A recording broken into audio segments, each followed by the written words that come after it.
Imagine waking up with an answer already in your hand. Not a guess, not a hope, but a clear thread you can follow through the day.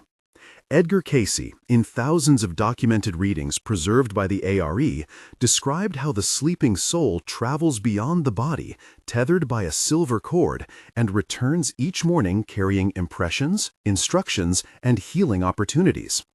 What if one deliberate morning habit, an energy anchor, inspired by those teachings, could help you catch that wisdom and shape your entire day? If you want a guided audio of this energy anchor to try right away, tap the link in the description. Edgar Cayce is often called the sleeping prophet because his recorded readings repeatedly treated sleep as an active, purposeful state. According to his files, the soul leaves the physical body nightly and may visit different layers of reality. Picture three tiers: the borderland, where familiar souls and unresolved attachments linger; the Akashic region, which Cayce likened to a vast library of soul records and lessons; and the highest level, a direct, often wordless communion with the creative or God consciousness, a place of guidance and energetic reset. Which realm you access, the readings suggest, depends on your inner tone before sleep and the clarity of your intention. Those are bold claims, and they come with a caution. These are Cayce's documented readings, archival reports that many find compelling, but they are not presented here as scientific proof. Still, the practical wisdom inside them is striking. Intention matters, preparation matters, and some encounters in the night can change your life by morning. A few documented cases illustrate the range of outcomes. In one reading, a businessman reported waking with a sudden specific sense of direction after a dream visit from a relative. The advice he received, acted upon carefully, altered the course of a faltering enterprise and helped him recover. In another, a mother later described bringing back precise knowledge of medicinal herbs from a nocturnal visit that allowed her to assist her child's recovery. The remedy was never something she had known beforehand. A nurse, in a separate reading, spoke of entering a place of healing, a temple-like environment, in which she connected to compassion and methods that returned her to work with an expanded ability to comfort others. These are described in Cayce's files as concrete effects of nocturnal journeys, practical guidance, healing information, and renewed purpose that translated directly into waking action. But there's a flip side. The archive also contains warnings. One young man, falling asleep in a state of confusion and unresolved fear, found himself stalled in lower earthbound layers and suffered prolonged nightmares that affected his daytime health. Another client carried a phobia that Cayce's readings traced to a past life imprint. With guided nocturnal work and integration, the phobia eased. These are described in Cayce's files as concrete effects of nocturnal journeys, practical guidance, healing information, and renewed purpose that translated directly into waking action. But there's a flip side. The archive also contains warnings. One young man, falling asleep in a state of confusion and unresolved fear, found himself stalled in lower earthbound layers and suffered prolonged nightmares that affected his daytime health. Another client carried a phobia that Cayce's readings traced to a past life imprint. With guided nocturnal work and integration, the phobia eased. These are described in Cayce's files as concrete effects of nocturnal journeys, practical guidance, healing information, and renewed purpose that translated directly into waking action. But there's a flip side. The archive also contains warnings. One young man, falling asleep in a state of confusion and unresolved fear, found himself stalled in lower earthbound layers and suffered prolonged nightmares that affected his daytime health. Another client carried a phobia that Cayce's readings traced to a past life imprint. With guided nocturnal work and integration, the phobia eased. These are described in Cayce's files as concrete effects of nocturnal journeys, practical guidance, healing information, and renewed purpose that translated directly into waking action. These cases underline a simple point. The night's experiences can be helpful or harmful, depending on the preparation and protection you bring. Here's the part most people miss. Cayce taught techniques for pre-sleep preparation, intentions, visual protections, and attunement practices that increase the odds of beneficial night work. But most people sleep unconsciously. then wake and shrug off whatever came to them. The energy anchor flips that model. Instead of only trying to influence the night before it happens, we build a short morning ritual that catches the night's gifts, sets a conscious intention for the day, and establishes a stable energetic boundary. In Cayce's terms, it's about reclaiming the guidance your soul gathered overnight and translating it into action. Why morning? Because morning is the bridge between the inward life of sleep and the outward life of activity. A brief, focused practice upon waking increases dream recall, integrates subtle impressions before they fade, and anchors your will so the guidance you received has direction. Think of it as turning nocturnal insight into daytime instructions. This is not a long ritual. The energy anchor is compact by design. 5 focused moves that together take roughly 6 to 8 minutes. Each piece borrows a principle reflected in Cayce's readings: recall, intention, protection, attunement, and a commitment to action. I'll walk you through the structure with suggested phrasing and time markers you can follow. During the practice, imagine a soft on-screen timer or progress bar to pace you. And remember, this is a spiritual hygiene practice, not medical treatment. If you have serious physical or mental health concerns, seek professional care. Begin with a gentle breath. Before you rise, lie quietly and allow 3 full, slow breaths to ground your body back into the space it occupies. This is a 2-minute window to stabilize. The breath reconnects you to the body after the night's wanderings and sets the tone for recall. As you breathe, invite one fragment of the night to come forward. You don't need a full dream. One image, one emotion, one sensory detail is enough. Say it aloud or whisper, "I remember," and name the fragment. Even if it's only a color, a place, or a phrase, say it. This simple act of naming turns a vague impression into a thread you can follow. Next, state your morning intention, a short, specific declaration aligned with service and growth. This takes 30 to 60 seconds. Use plain language. Today, I choose to be present with my work and compassionate with myself. Or, I intend to listen before reacting and to seek guidance for the highest good. Cayce emphasized that intention steers the soul's access. Here, you reverse that idea. Your morning intention steers how the night's impressions will be enacted. Keep it affirmative and short, not a list of shoulds or fixes. One clear sentence is more powerful than 10 vague ones. Now introduce the protective visual, the anchor of white light. For 1 to 2 minutes, imagine a column of pure white light descending through your crown and settling as a steady anchor into the earth beneath you. Visualize it as a pillar or an anchor shaft, stable and luminous, connecting you to the earth and to a higher source simultaneously. Some people prefer to see this as a white light umbrella that opens above, shielding against lower influences while allowing beneficial guidance to pass. If the image of an anchor feels more stabilizing, picture the anchor embedding itself at your core, holding you steady. Cayce's files repeatedly recommend similar forms of protection, not as fear-based armor, but as a simple boundary that supports clear reception. Follow that with a short attunement practice of 2 to 3 minutes.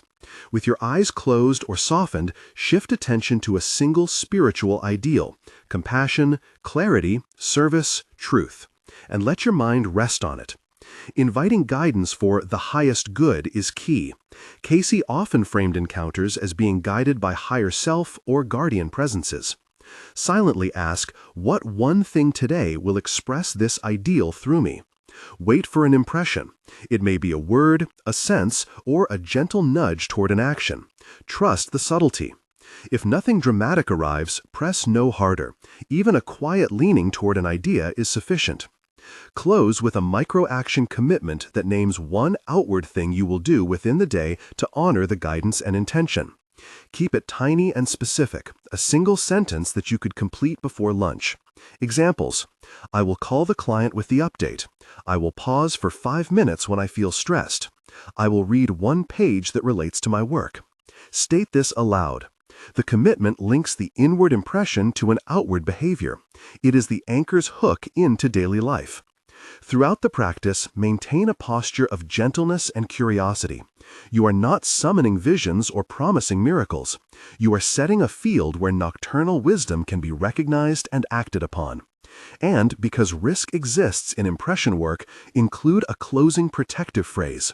Mentally invite your guardian presence or a being of light to accompany you through the day and to escort away any lower influences. A simple phrasing like, "With thanks, I call in light, love, and my guardian helpers to accompany and protect me today," is sufficient. This is spiritual hygiene, routine, protective, and supportive. A few practical tips increase the likelihood that your morning anchor will stick. Keep a small dream journal by your bed and record that first fragment immediately. Even a single line written within minutes heightens integration. If you wake and remember nothing, don't judge. Record the feeling on a scale: confused, calm, bright, and move to the intention step. Over the week, track one clear variable: dream recall frequency, mood at midday, or the number of times you notice inspiration translating into action. Cayce's case stories often emphasized small, measurable shifts: a changed appetite, new insight, and eased symptom. And watching for small indicators helps you see progress without expecting a dramatic overnight transformation. Here are short guided phrases you can use during the practice if you prefer structure. Upon breath, I return fully to this body. For recall, I name what came through. The intention can be, today I choose, insert concise intention. For protection, I anchor white light forming a stable column from crown to earth. And for attunement, I invite guidance now for the highest good. Use language that feels authentic to you. The spirit of Cayce's counsel was practical. Simplicity and sincerity open doors more readily than ornate rituals. A week-long experiment is a useful way to evaluate the energy anchor. Try the practice each morning for 7 consecutive days, and keep a brief log: 1 line for dream fragments, 1 line for your chosen micro-action, and 1 line for an overall mood signal at midday. At the end of the week, look for patterns. Did insights become clearer? Did a dream image spark a real-time decision? Did you notice fewer low-energy moments? Or did your sense of purpose feel sharpened? These are the kinds of subtle changes that Cayce's files suggest are the most honest evidence of integration. We should be clear about limits and cautions. Cayce's readings sometimes describe intense astral encounters, clarifying and uplifting, but occasionally disorienting if the person was unprepared. That's why the protective white light and the calling of guardian helpers is not optional in this protocol. It's a safety measure. If you experience distressing dreams, nightmares that persist, or new anxiety after attempting dream work, stop the practice and consult a qualified mental health professional. This morning ritual is designed to support daily life, not to replace medical or psychological care. Likewise, the energy anchor is not a promise of miraculous healing or guaranteed prophetic visions. Attribute the inspiration. These steps are adapted from principles found in Edgar Cayce's documented readings and offered as tools for integration and attunement. If you'd like a brief anonymized illustration of how the practice can play out, imagine a woman who wakes with a fragment, a blue scarf in a marketplace, and during her energy anchor, names an intention to speak kindly and honestly at work today. The blue scarf turns out to be a symbol that leads her to a conversation with a coworker who had been hesitating about a project. Because she had written down the image and committed to one small action, to ask a clarifying question at the meeting, she seized the opening when it came. The result was not an overnight miracle, but a new, more aligned choice that shifted a relationship and, over weeks, shaped a more collaborative environment. Cayce's cases often highlight precisely this sort of ripple: small, conscious acts informed by nocturnal insight that compound into meaningful change. Another cautionary vignette. A young man who repeatedly fell asleep with unresolved fear found that his dreams looped into distressing patterns. Cayce's files suggest that unprocessed emotion can tether the soul to lower layers. For him, the combination of protection, intention, and slowly building daytime practices, therapy, journaling, and small acts of service helped loosen the loop. The point here is humility. The energy anchor is one tool among many. When used with care and with appropriate professional support when needed, it can be a stabilizing habit. If you try this, start small and compassionate. Expect variability. Some mornings will feel quiet and ordinary. Others may deliver vivid impressions. Document the differences. Share the shifts you observe in the comments, or, if you prefer privacy, keep them in a journal. Over time, many people report that their inner life and outer choices start to align more naturally, a kind of coherence Cayce described as bringing your nights into your days. Here are a few tips to deepen the practice without adding complexity. Keep bedtime routines consistent so your nights are primed for clearer impressions. Avoid heavy stimulants before sleep, and if you're experimenting with dream incubation, set a gentle pre-sleep intention that complements your morning anchor, rather than competes with it. For example, if I receive helpful guidance tonight, let it be for the highest good of all. That phrasing maintains discernment and invites benevolent influence. Try it tomorrow morning. 3 slow breaths, 1 named fragment, 1 short intention, 1 image of white light, a 2-minute attunement to a spiritual ideal, and 1 micro-action to follow through by noon. Do this for 7 days and notice even the smallest changes. Let your nights become allies for the day. If this practice resonates and you'd like a guided version to follow, download the Energy Anchor audio in the description and try it with the timers and prompts we mentioned. If you found value in this overview, subscribe for more practical adaptations of archived wisdom and share in the comments 1 brief outcome from your week, 1 sentence of what shifted. Remember, as Cayce's readings suggest, the night often holds answers. The morning is where we choose to use them.